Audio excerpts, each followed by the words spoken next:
Poste frontière de Deiba entre la Tunisie et la Libye, les réfugiés continuent d'affluer. Ces derniers jours, plusieurs milliers de Libyens en provenance de l'ouest du pays sont passés par là.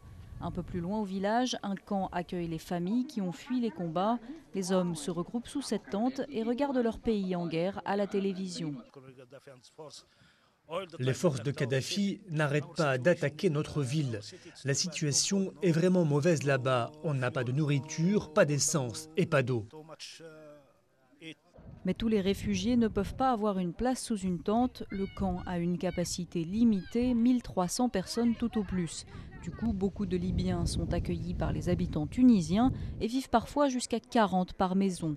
Omar Massoud, lui, a eu de la chance. On lui a prêté 2 pièces pour lui et sa famille.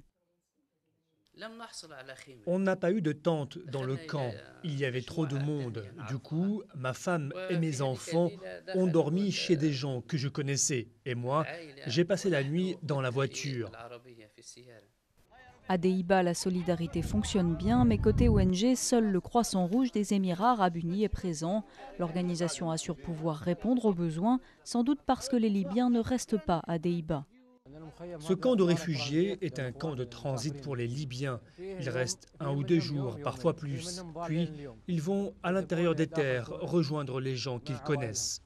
Les réfugiés parcourent parfois 200 ou 300 kilomètres. Ils dorment dans des hôtels, chez des gens ou dans d'autres camps comme celui-ci, en espérant voir Kadhafi tomber bientôt pour pouvoir rentrer chez eux.